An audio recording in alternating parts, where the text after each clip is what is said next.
নমস্কাৰ, মোৰ অন্য এটি ভিডিঅ'লৈ সকলোকে স্বাগতম জনাইছোঁ।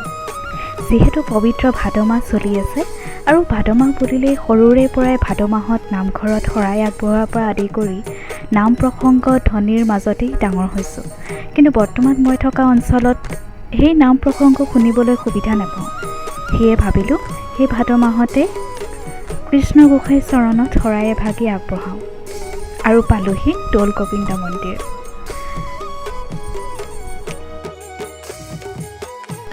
ঘৰৰ পৰা অলপ দূৰ হোৱা বাবেই শৰাই আগবঢ়াবলৈ প্ৰয়োজন হোৱা সকলো সামগ্ৰী আমি তাতে কিনি ল'লোঁ।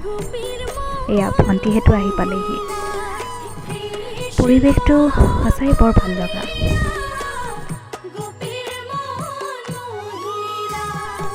গোসাঁইৰ আগত এগছি বন্তি জ্বলাই সকলোৱে আমি আশীষ বিচাৰিলোঁ।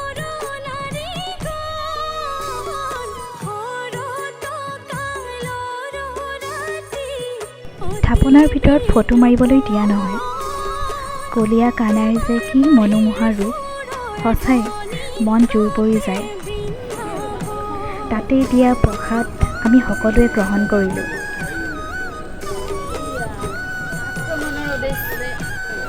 আৰু এয়া দেখিছেনে বান্দৰৰ উৎপাত, কিন্তু চাইও ভাল লাগে তাহাঁতক।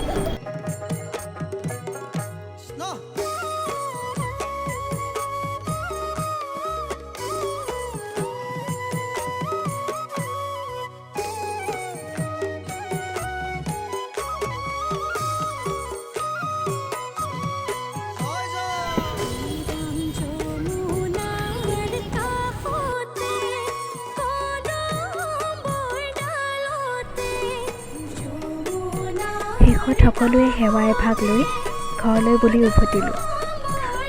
আৰু বাটত অলপ কিবা কিবি খায়ো ল'লোঁ দেই। নেক্সট ভিডিঅ'ত লগ পাম।